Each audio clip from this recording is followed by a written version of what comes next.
Selamat malam teman-teman semua. Kita udah masuk ke bulan Mei nih 2025 ya. Di dalam acara kita Daily Mindfulness ya. Hari ini kita akan ditemani oleh Sosyung Hoklai. Ya, untuk itu sebelumnya kita akan satukan hati dan pikiran kita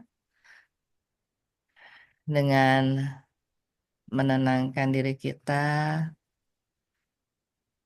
dengan tarik nafas, buang nafas. Oke. Kita akan sampai pada hitungan 50 ya. Seperti yang diajarkan oleh Susyung Hengki ya. Tarik nafas, perut kita kembungkan,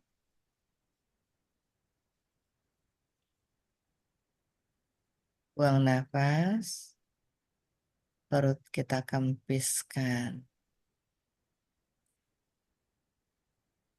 Tarik, 2, 3, 4, 5,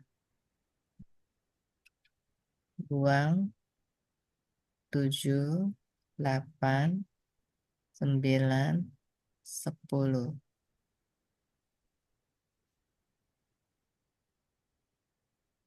Tarik, 12, 13, 14, 15, tahan,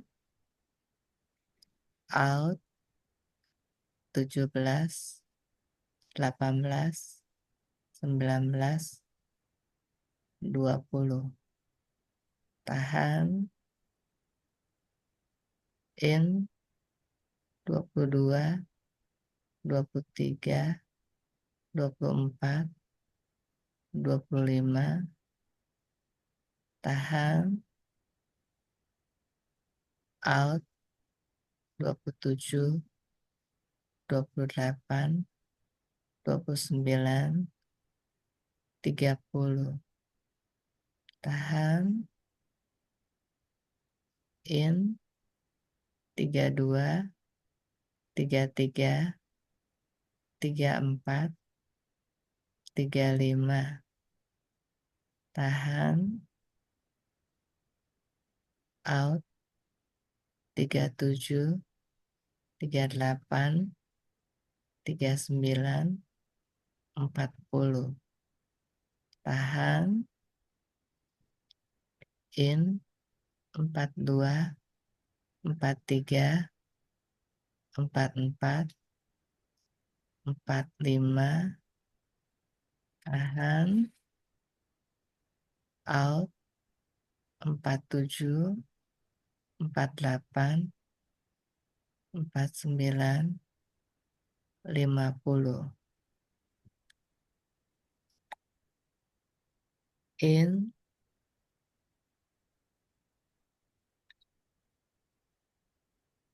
out.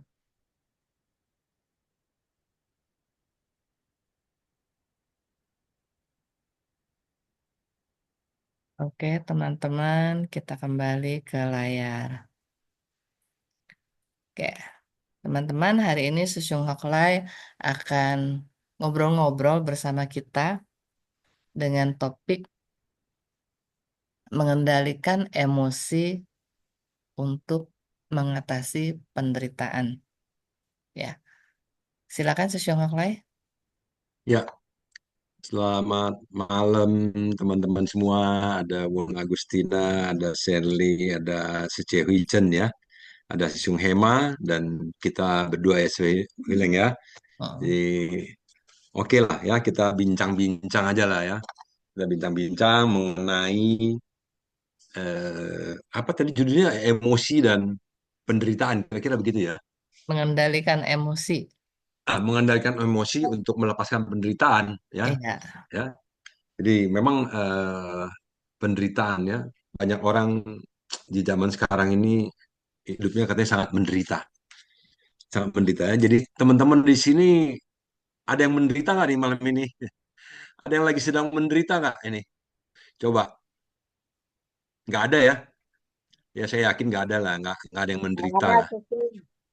nggak ada ya, Sece ya. Nah, Hmm. tapi pernah menderita nggak? Pernah lah ya. Pernah. Kita Gimana kita ngomongnya?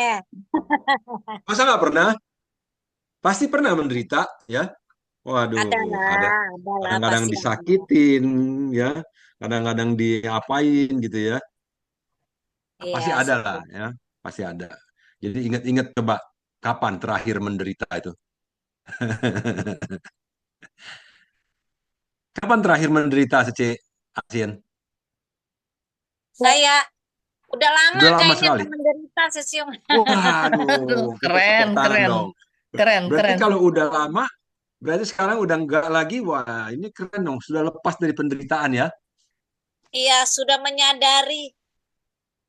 Menyadari. Wah, iya, Oh, menyadari berarti bahwa kemarahan itu menghukum diri kita sendiri. Widih, oh, keren. mantap. Kemarahan menghukum diri sendiri.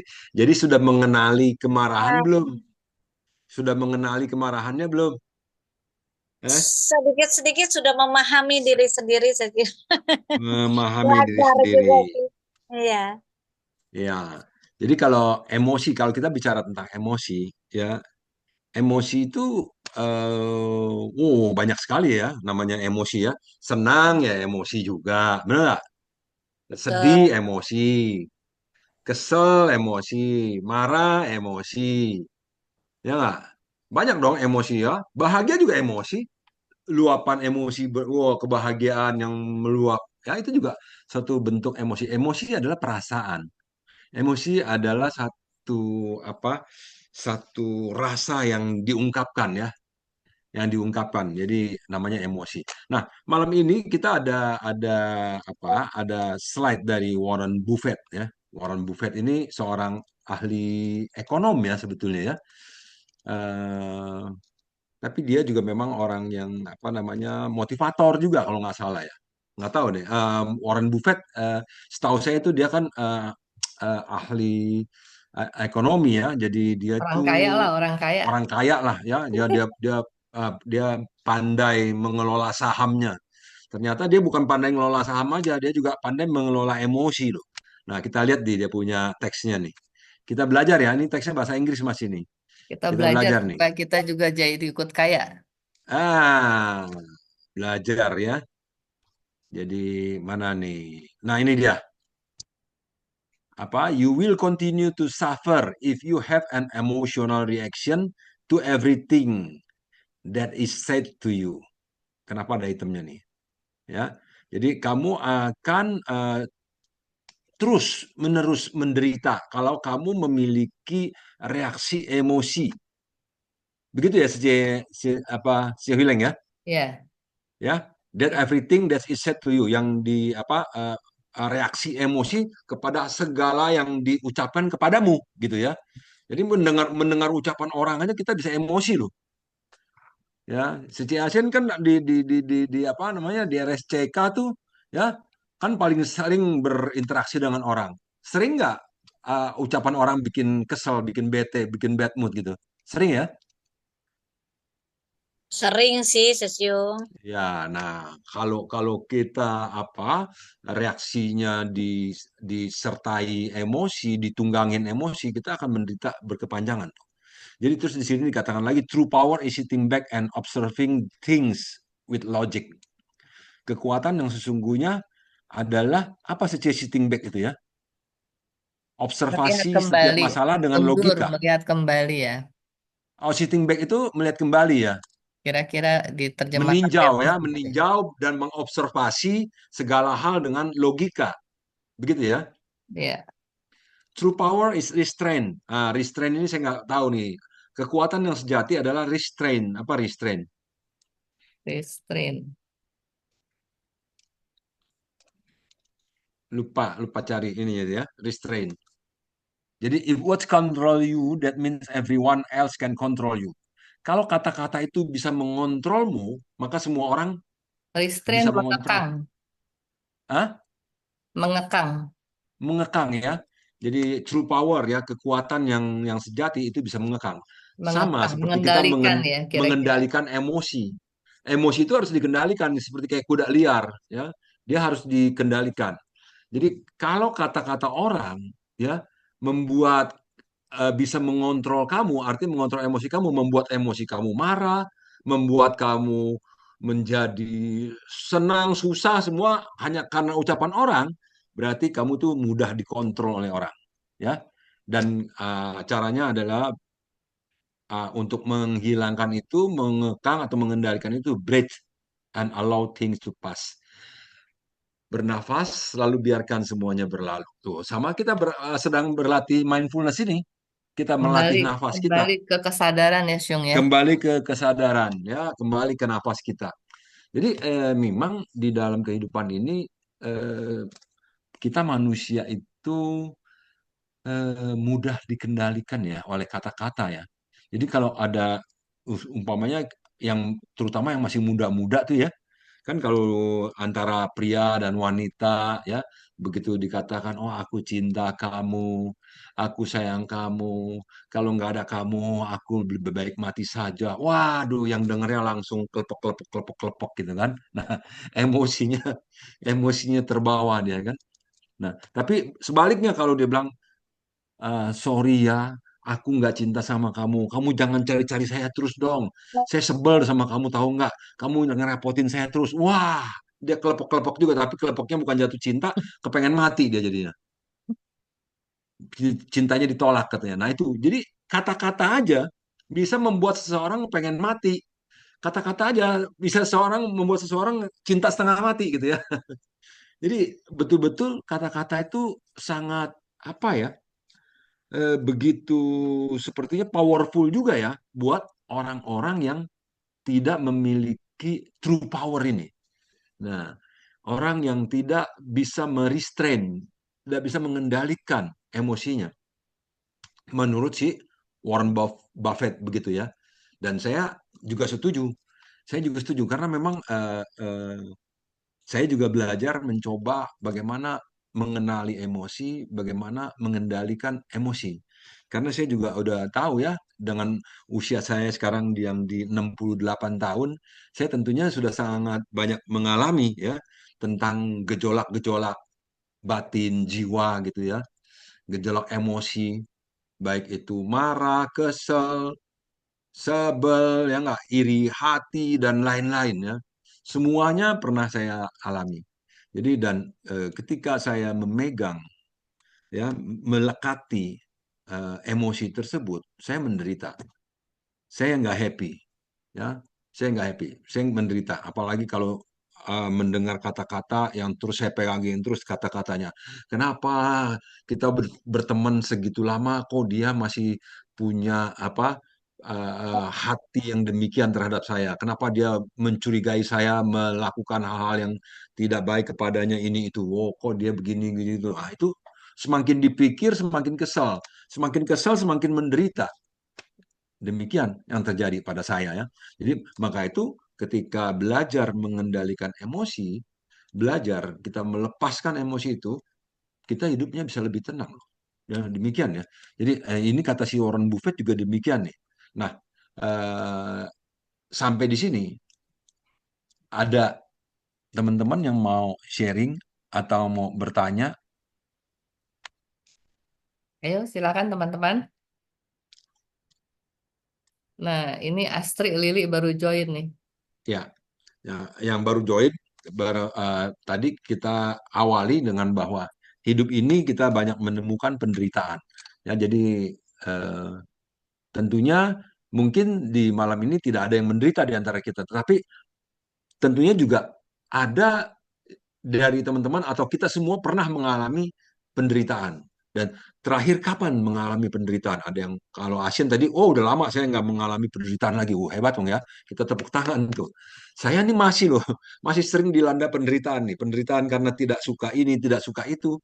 Masih ya, karena semakin banyak berhubungan dengan orang, kita semakin mudah terprovokasi, semakin mudah terkontaminasi oleh kata-kata yang kita anggap tidak semestinya dia ucapkan.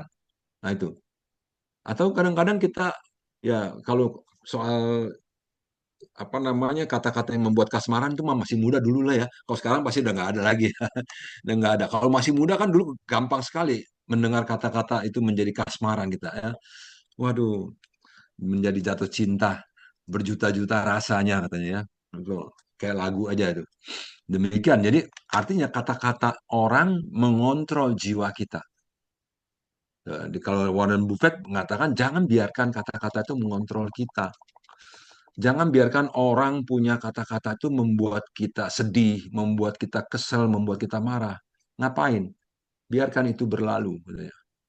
Ya, tarik nafas, buang nafas. Nah, beberapa kali ingat apa yang kita selalu belajar di grup mindfulness ini, ya.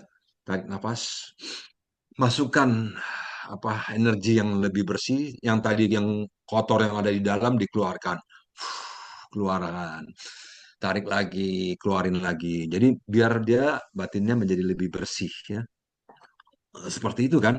Jadi makanya kita harus bisa menguasai emosi, baru hidup kita bisa mendapatkan kedamaian. Kira-kira demikian nih. Ya, Jadi ada Cece teman-teman Huizen yang mungkin mau sharing, Cece Huizen. eh, yang mau sharing, Cece Huizen. mau bertanya, mau apapun juga boleh lah. Kita bikin malam ini menjadi lebih hangat ya. Karena ini toh nggak ada orang lain nih, cuma kita-kita aja. Iya, Nggak ada orang lain loh, cuma kita-kita aja, sesama teman semua. Ya, apa namanya, santai aja kita ya. Kalau perlu buka semua videonya gitu kan, wah kita open, wide open, kita open, betul-betul nih kita namanya. Saya kali Cecil mau sharing lah ya, bukannya ini. Oh iya dong, silakan kita kan eh Cece. senang mendengar Cece sharing. iya, jadi kalau sharing mengenai emosi, ya itu saya sih punya pengalaman banyak sesiungnya untuk Ya emosi, pasti menjaga banyak dia emosi. TK tuh berinteraksi dengan banyak orang ya. Iya, jadi kalau saya berbalik lagi dengan emosi yang ada sekarang ini, kadangkala ya saya mengatasinya dengan tarik napas, buang napas itu lagi sesiung ya. Itu Hmm. salah satu teknik yang sangat bagus untuk kita supaya bisa menahan emosi yang kurang bagus. Dan Hmm. ada praktek yang dulu pernah dipelajari waktu bersama dengan itu ya Pak Sasyam ya. Jadi kita tarik napas, terus kita buang napas dan maafkan dia gitu. Terkadang saya berpikir saya menggunakan praktek seperti itu. Jadi kalau ada pasien yang menjengkelkan, umpama ya saya tarik napas, maafkan. Jadi kadang saya nyengir lagi, iya Bu, begini. Ya, terkadang dari situ juga saya menggunakan cara untuk mengatasi emosi saya itu ke satu. Kalau yang kedua, saya berpaling lagi ke keadaan mereka. Misalnya mereka lagi emosi, mungkin karena dia menderita ya. Jadi kita berbalik lagi ke yang pertama itu maafkan dia. Jadi tertahan lagi emosi. Kalau kepada keluarga, mungkin saya berpikir, oh ini memang berpedoman pada agama saya, yaitu Buddhis ya. Jadi saya, oh ini karma saya harus terima. Jadi emosi saya tahan lagi dan akhirnya tidak terjadi. Wah, ini saya jalanin. Pokok saya jalanin sambil saya berdoa. Yang saya jalani sih selama ini, kenapa saya mulai bisa lebih memahami ya dan belajar banyak kesabaran lagi, yaitu yang saya pegang itu aja sih Sesiung. Jadi belajar emosi dengan cara memahami dia, oh kenapa dia seperti itu sih. Dan kalau saya lagi dikeselin sama orang, ya saya anggap, oh ini saya punya hutang yang harus saya bayar, jadi saya harus menerima cancel. Jadi kita bisa bertahan lagi, oh belajar untuk lebih banyak bersabar. Itu sih sesiung pengalaman yang saya Mantap tuh kan. Iya, rasakan sekarang mantap loh ini ini. gitu. Eh, Mantap eh. kan pengalamannya itu ya. Jadi memang demikian, memang demikian ya kita mengenali emosi kita lalu menanyakan kepada diri kita, apa sih, kenapa sih begini? Oh, ini kan ternyata ini kan mestinya kan ini kan memang karma saya. Nah, gitu loh. Jadi dengan mengubah perspektif, jadi nggak menyalah-nyalahkan orang lain, tapi menerimanya sebagai bagian daripada yang memang harus kita terima, menjadikan kita lebih tidak menderita berkepanjangan, karena di situ muncullah keikhlasan ya. Ya udahlah, ini memang gue punya bagian, ini rezeki gue gitu ya, di ngomelin orang, gue rezeki gue ini hari gitu ya, rezeki kok di ngomelin orang gitu ya. Tetapi kan diterima dengan begitu, ada penerimaan di sini, ada acceptance ya, ada membuat kita merasa kalau teman-teman Iya, yang kayak apa. kata orang Hmm? Jawa, nerimo itu Ibu, Iya, paling nerimo. bagus gitu. Oh ya, ya itu udah benar itu udah paling canggih itu nerimo tuh ya. Jadi dengan nerimo itu sebagian besar penderitaan itu menjadi hilang, lenyap ya. Paling kesel-kesel dikit aja ya udahlah, akhirnya lenyap. Tapi kalau kita nggak nerimo, waduh, kesel terus, ini orang kenapa, ini orang gua udah baik sama dia, dia kok ngelunjak banget, aduh, beda kalau ketemu temen yang kayak begini nih, aduh gitu ya, gua nggak kepengen lagi deh kenalan sama dia lah, tuh kan jadinya panjang, berkepanjangan ya. Nah, jadi kita memang harus berusaha untuk mengekang, mengendalikan. Jangan biarkan hal-hal yang negatif itu bersemayam di dalam hati kita. Ya nggak? Jadi itu yang harus dibuang, let it go. Jangan biarkan dia bersemayam di hati kita. Nah, ini saya mau minta Sesiung Hema untuk Syung, memutarkan sebentar video. Syung. Boleh Hah? saya boleh saya sharing? Oh, ya boleh boleh saja silakan. Tadi balik yang tadi ya, Syung. Balik yang Warren Buffett tadi ya. Tadi menurut saya Syung keren sekali waktu menerjemahkan ya. You will continue to suffer if you have an emotional reaction ya. Jadi emotional reaction yang tadi Syung terjemahkan ini kan emosi baik yang positif maupun negatif ya, Syung. Hmm. Ya, jadi kenapa emosi yang negatif kan kita bilang itu pasti membuat kita suffer ya. Tapi emosi yang positif pun juga bisa membuat kita suffer kalau kita tidak pakai logika, kalau kita eh, melekat. Ya. Ya, kenapa? Karena itu things to pass, segala sesuatu akan berlalu gitu ya, Syung ya. Ya. Jadi kalau kita lagi happy, akhirnya kita juga tarik nafas, ya. Lalu kita sadari supaya kita tidak melekat juga kepada yang kita happy tadi, karena segala sesuatu itu bisa berlalu gitu ya, Syung Lalu. ya. Hmm. Lalu apakah yang namanya emosi yang positif itu tidak bagus? Bagus-bagus aja. Cuma yang tidak bagus adalah kalau kita melekat. Gitu kan ya, Syung ya? Betul. Gitu. Hmm.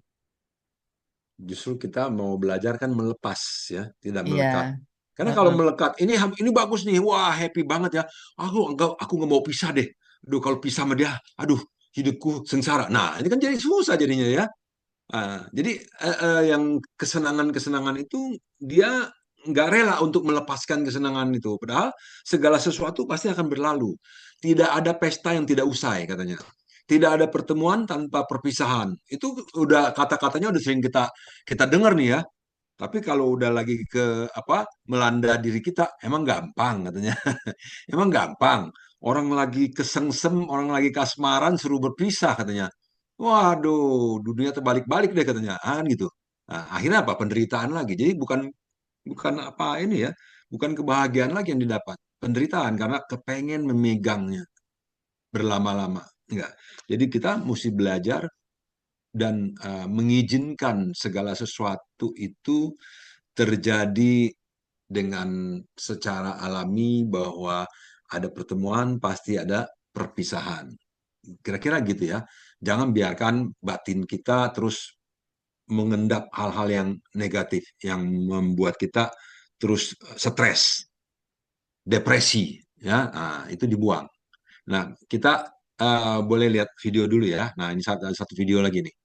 Oke. Ini kan tadi ada satu video, ini bagus sekali nih kata-katanya nih. Ya, silakan Sisyong. Membagi penyakit hati itu dalam beberapa stadium kan. Benci, Heeh. terus ada iri. Iya. Nah, ini udah 2 nih stadium. Kasat ya. Nah, ini dengki nih. Oh, Oh, iya. ini udah 3 nih. Oke. Nomor 4 paling bahaya stadium 4 namanya dendam. Kalau udah dendam Kang, itu jadi orang yang paling bodoh. Kenapa? Karena dia tiap hari minum racun, tapi yang berharap mati orang yang dia Iya. dendam. Yang dia dendamin mah pergi main, tasnya baru, ya postingan asik-asik terus, yang ngedendamin, bete terus Kang gitu.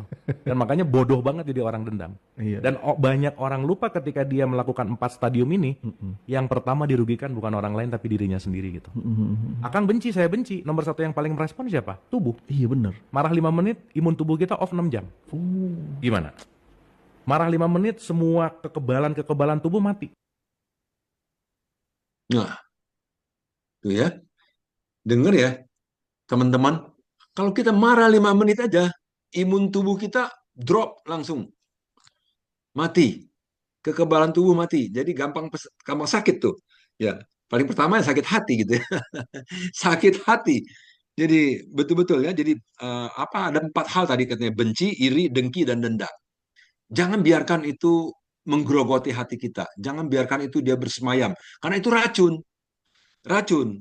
Kita yang minum racun, tapi kita mengharapkan orang mati. Katanya nggak mungkin. Kalau kita yang minum racunnya, ya artinya kita benci banget, dendam banget sama si A, si B gitu ya. Kita mengharapkan dia celaka dan lain-lain. Dia mah belum tentu celaka. Dia nggak celaka. Yang kita yang celaka duluan.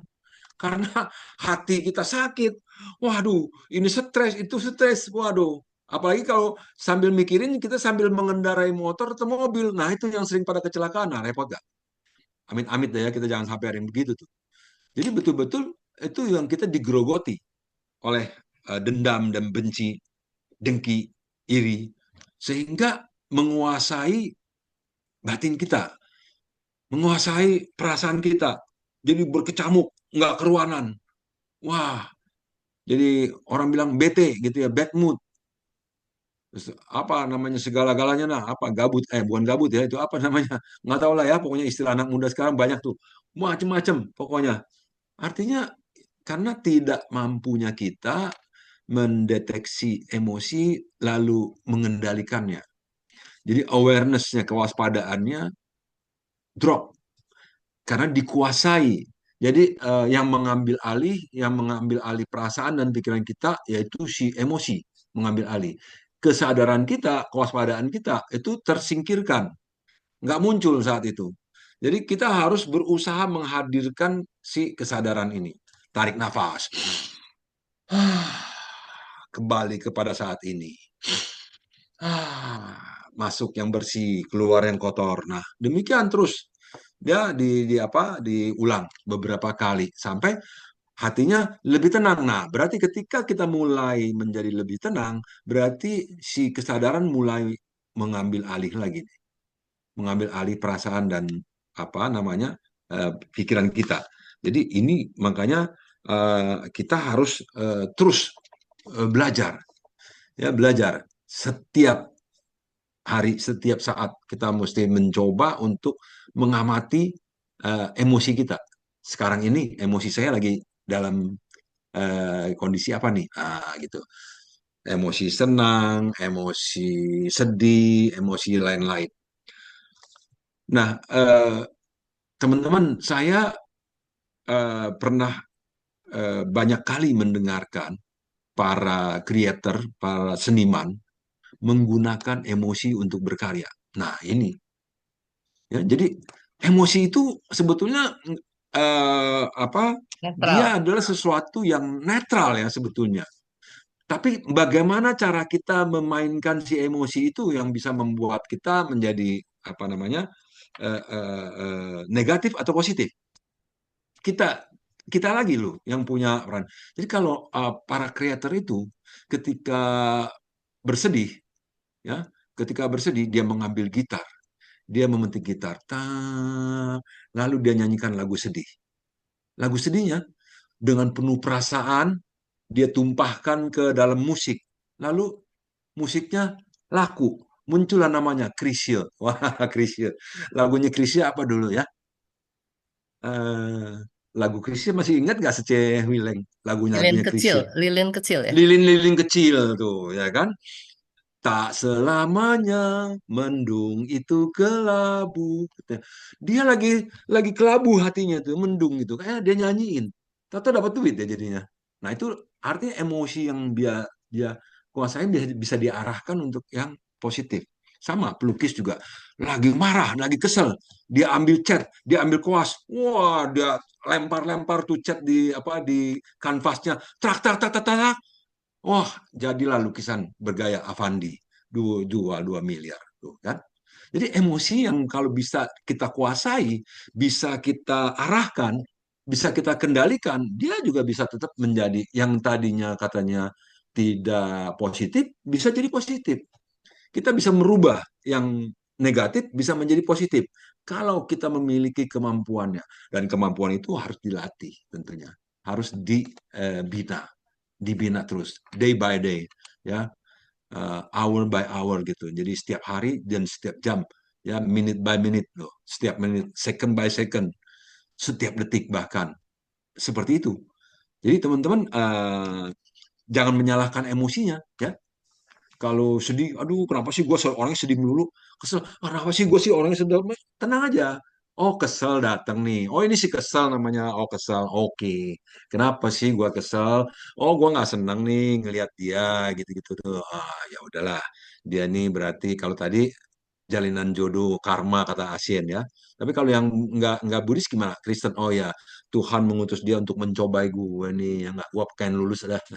Gue mau kasih lihat sama Tuhan, gue lulus dah dari cobaan ini. Nah beres kan?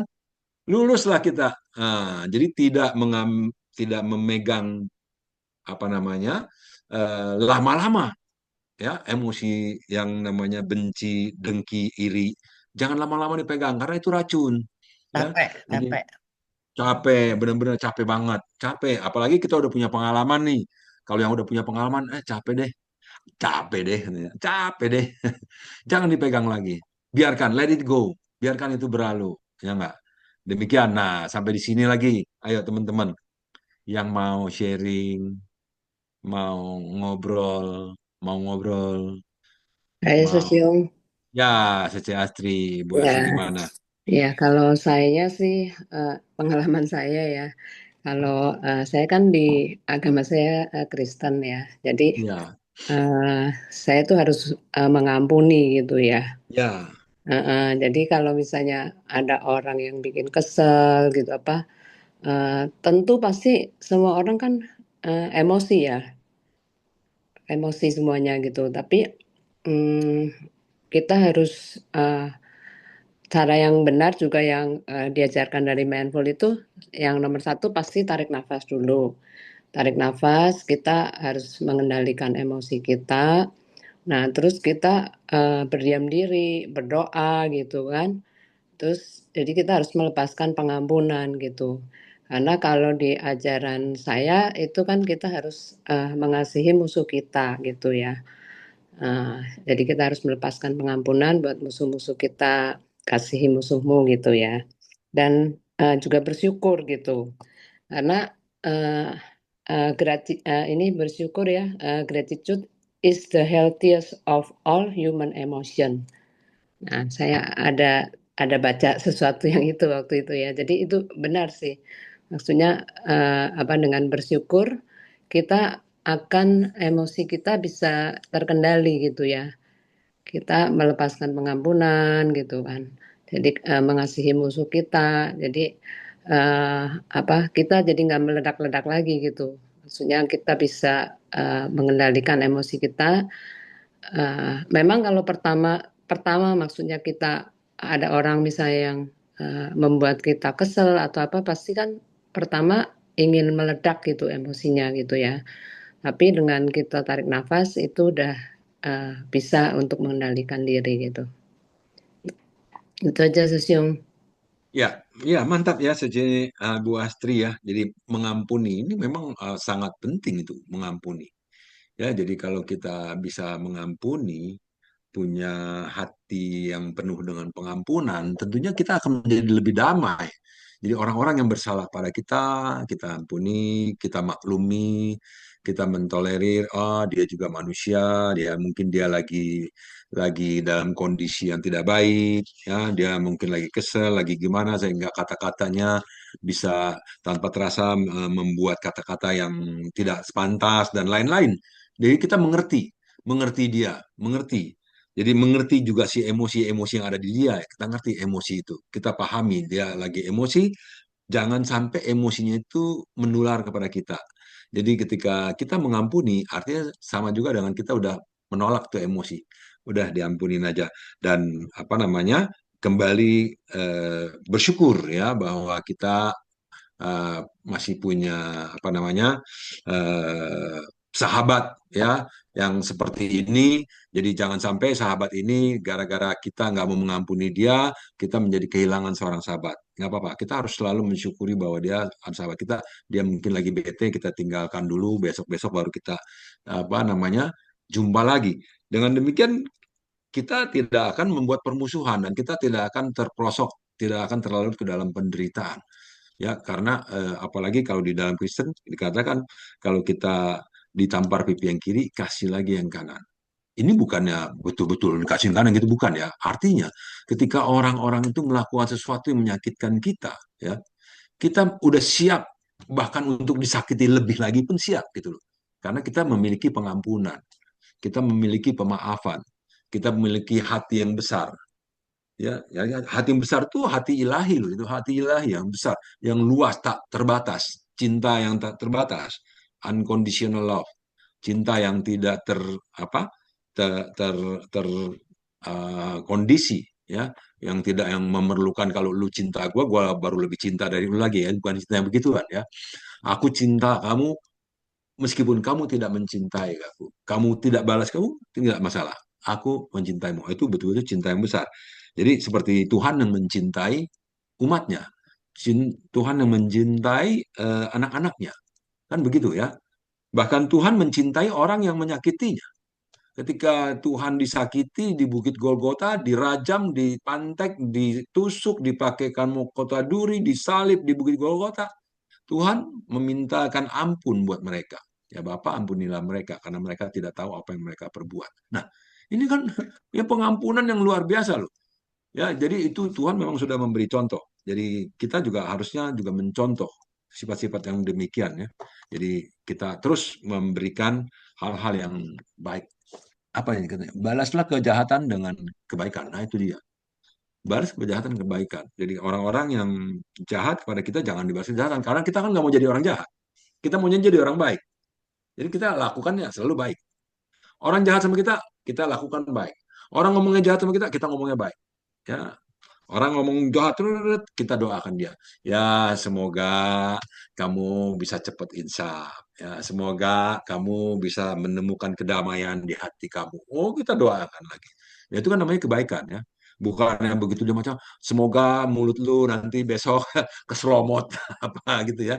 Nggak, kita nggak demikian, nggak nyumpain orang, nggak mengutuk ya. Kita nggak mengutuk. Nah, itu kan yang mengutuk itu kan emosi. Emosi yang tak terkendali. Begitu kita eh, terkena sesuatu, katakanlah nih ya, kadang-kadang begini, kita nginjek kulit pisang nih, jatuh, cat aja. Wah, mulut kita langsung, siapa nih yang buang kulit pisang begini, begini, gua sumpahin. Nah, tuh, tanpa terasa. Nah, itu. Ya. Kenapa? Bisa demikian yang terlontar dari mulut kita, umpamanya saya gitu ya. Karena saya tidak terlatih. Nah, karena saya masih membiasakan diri saya, mulut saya mengucapkan kata-kata yang buruk. Kalau saya berlatih kata-katanya yang selalu doa, kata-katanya selalu baik, mengharapkan kebaikan buat orang-orang, begitu saya jatuh pun, aduh, untung ya, saya cuma besar doang loh, nggak sampai apa-apa. Aduh ya, ini kulit pisang supaya jangan ada orang lain yang injak lagi, saya ambil, saya buang ke tempat sampah. Nah gitu, nggak mempermasalahkan siapa yang buang lagi lah. Kita udah nggak pernah tahu siapa yang buang, ngapain lagi nyari-nyari kambing hitamnya gitu kan. Ah, udah, biarkan aja. Seperti itu. Berkah Ini tuh ya, bagian dari, berkah ya, Sung. iya, itu bagian dari pelatihan kita. Karena semua tadi kan Astri bilang membalas kejahatan dengan kebaikan. Nah, itu dia. Itu contohnya yang konkret menjelaskan kejahatan dengan kebaikan. Jadi bukannya kita harus mencari-cari lagi siapa yang jahat itu. Nggak usah dicari. Balas saja dengan kebaikan, dengan kata-kata yang baik, dengan doa-doa. Demikian yang saya pahami ya. Dan mari kita belajar sama-sama. Demikian. Dengan begitu kita betul-betul menjadi semakin lebih aware lagi. Makanya tadi Asian bilang kan kalau ada orang begini begitu, ya udahlah, itu memang udah bagian yang harus aku jalani. Nah, kan keikhlasan, nerimo, itu kan juga membalas kejahatan, tidak dengan kejahatan lagi. Paling enggak, ya udah menerima, terus nggak ngomel-ngomel, nggak nyala-nyalain orang, ya itu udah juga termasuk membalas dengan kebaikan ya. Seperti itu yang saya pahami. Silakan Sece Huichen, atau Sece Astri mau ini lagi, atau Un Agustina, atau Hema Sesiung mau menambahkan, memperbaiki, mengkoreksi, silakan. Ayo dong.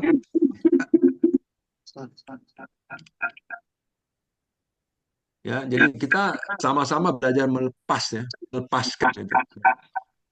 Nah, untuk sharing ini juga kita belajar melepas. Melepas apa? Melepas eh, kendala-kendala yang ada di dalam pikiran kita. Aduh, nggak ada tiga sharingnya jelek. Lepaskan, biarkan itu berlalu. Pokoknya sharing aja. Kita diskusi aja sama-sama. Nggak ada yang, Mungkin Shirley mau, Shirley. ya, Shirley. Eh, Selamat malam Sesyong Sescie, saya sharing sedikit yang Nah, agak mirip tapi nggak persis ya sama sama topik gitu.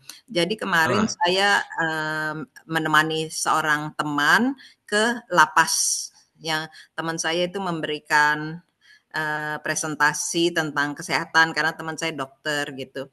Terus kenapa saya mau menemani dia? Dia itu perempuan gitu ya.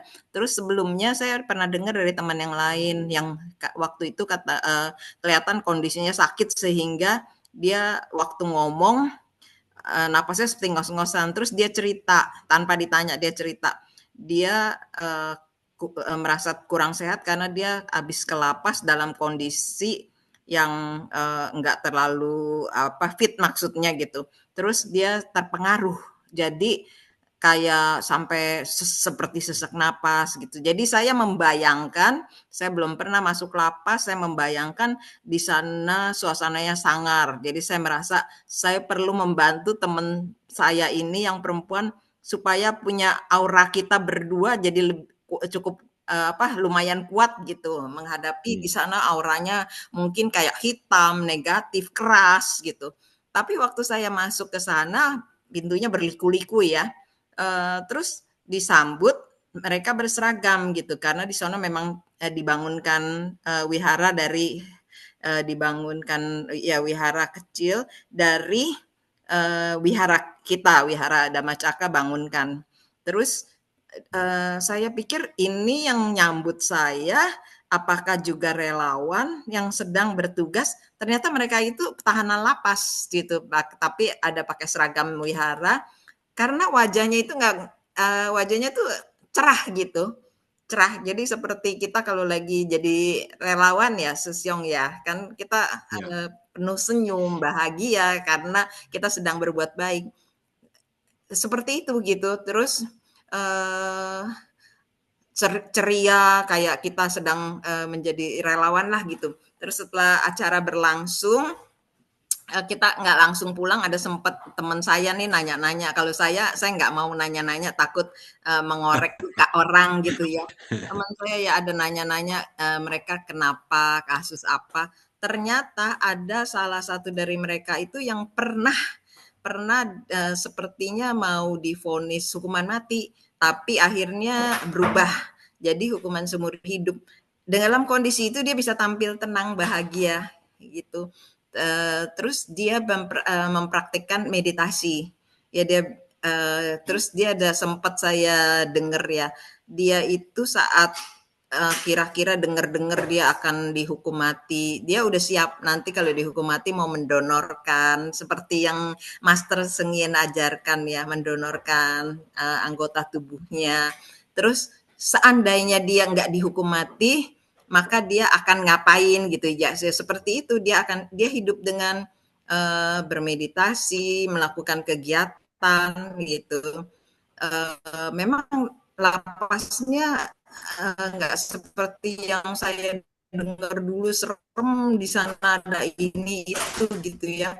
Ternyata lapasnya itu walaupun pintunya banyak, kita nembus pintu ini, nembus pintu itu jalannya nggak lurus, tapi di dalamnya nggak terkurung begitu. Tadi dalamnya sebetulnya terbuka di dari walaupun berdinding tapi banyak bagian yang terbuka tidak beratap gitu ya, jadi mereka cuma ditahan tidak bebas berkeliaran di luar, tapi di dalam mereka bisa melakukan aktivitas. Bahkan saya sempat waktu jalan pulang kan saya tanya kalau bermusik mereka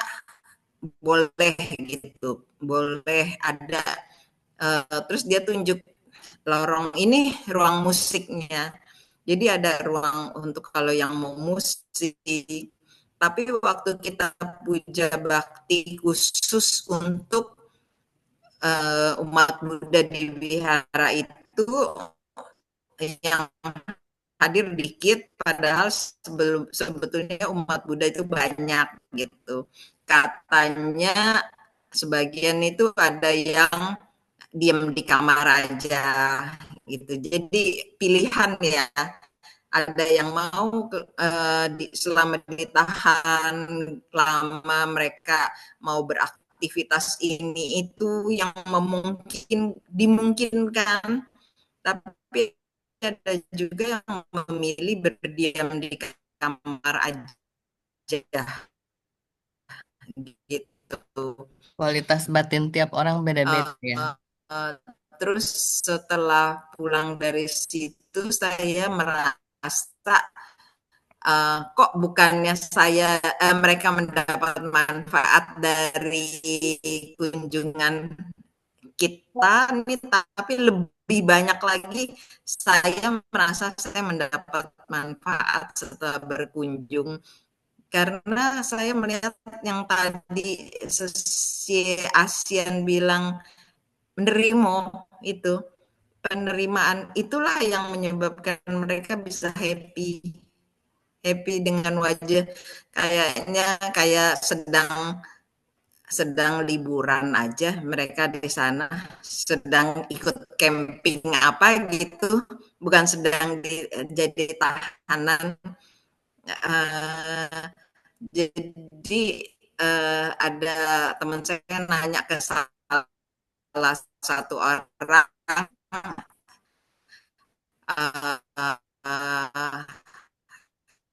apa yang terberat di sini. Suaranya hilang ya. Iya, suaranya hilang. Ya, dia bilang Sunghokai sering ya saat-saat ngisi ke awal. lapas ya? Jadi mereka setelah beberapa lama di situ kayak seperti saya ikut retret 10 hari. Kenapa harus 10 hari? Nggak boleh pulang sebelum 10 hari. Itu karena kita saat awal berat sekali, tapi begitu masuk hari keempat kita mulain bisa. Jadi setelah hari keberapa gitu baru merasa ya mungkin merasa bisa lebih bisa mengatasi udah bisa menerima, bisa mendapat manfaat. Rupanya seperti itu gitu. Jadi intinya memang seperti si Asian bilang, kalau kita punya penerimaan, acceptance itu, nerimo, kalau seperti orang Jawa, kita lebih hebat apa status kita gitu.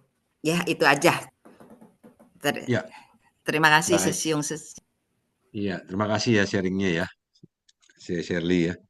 Ya, pengalaman yang luar biasa tentunya ya. Yes, sudah seperti ya.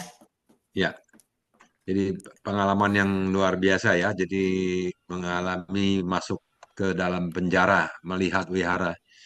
Ya, itu sekarang wiharanya udah bagus ya, karena dibangun sama rekan-rekan dari Dhammacakka Sunter. Sebelumnya ya nggak begitu ya.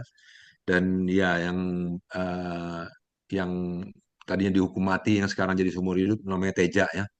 Teja ini yang memang yang eh, mengupayakan wihara yang merawat wihara di sana.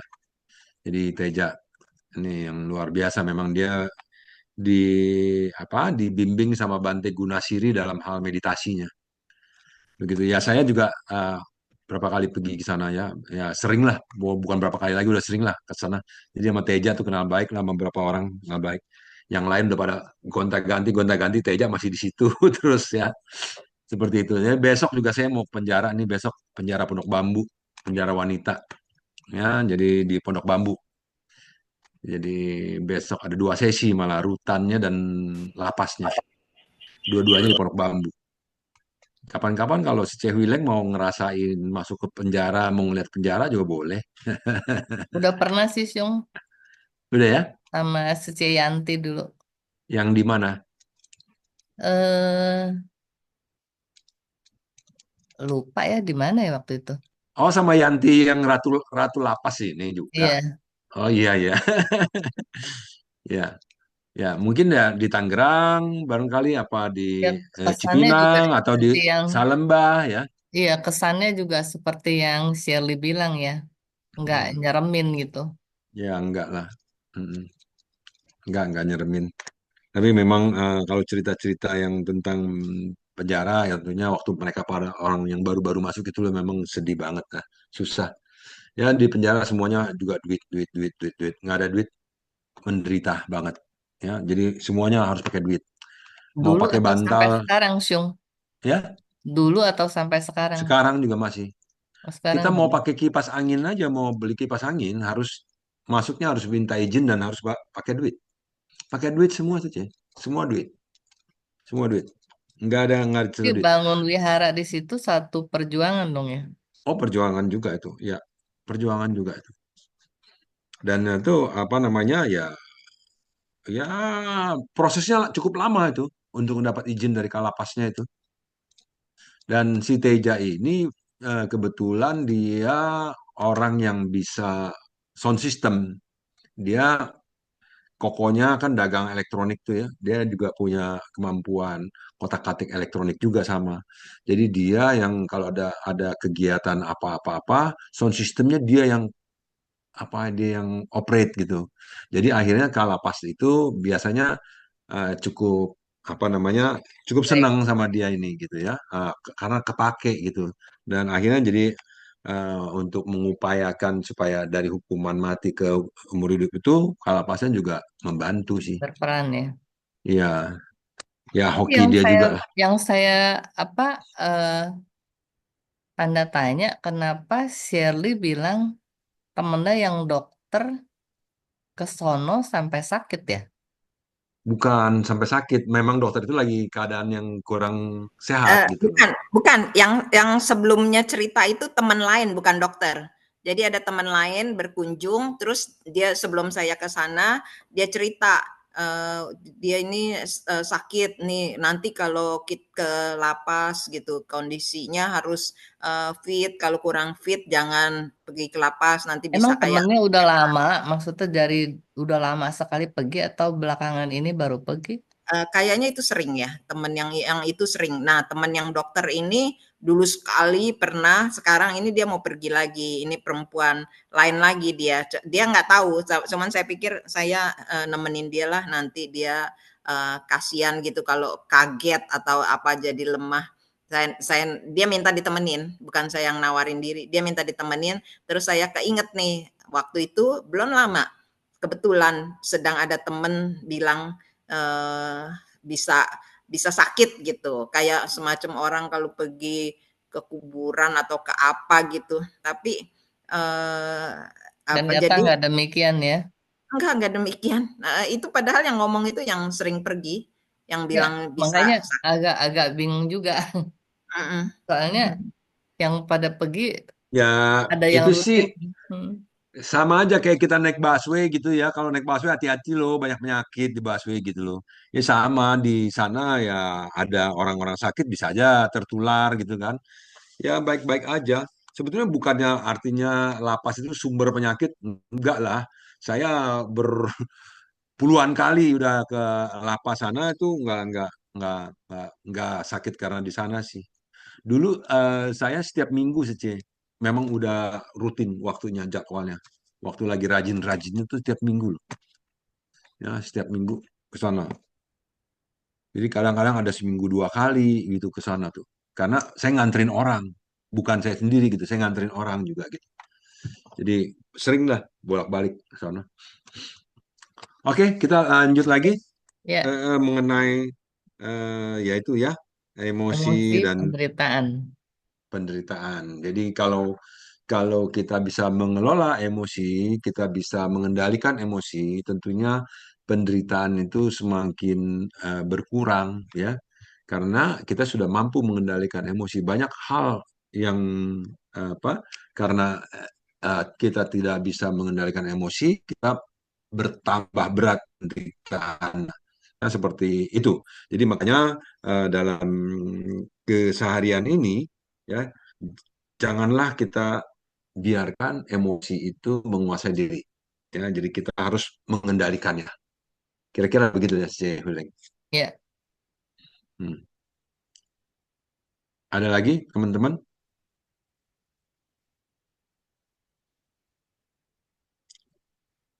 kayaknya udah, Halo? Syung. Halo? Hah? Kayaknya udah Udah ya? ada yang komen. Hmm.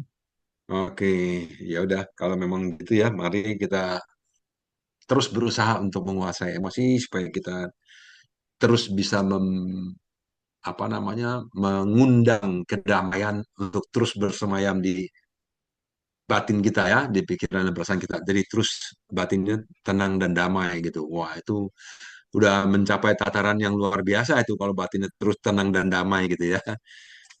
Demikian ya. Tapi Karena belajar itu mindfulness ini tentunya kita belajar terus untuk apa? Aware ya, kembali Ya, ke nafas. Kalau kita sedang bermasalah, kembali ke nafas deh. Udah pasti deh sejak itu ya. lo lagi happy juga kembali ke nafas. Kembali ke nafas ya. Jangan Kayaknya jangan mau dari pegang terus awal deh ya. sampai akhir setiap orang mengatakan kembali ke nafas ya, Syung.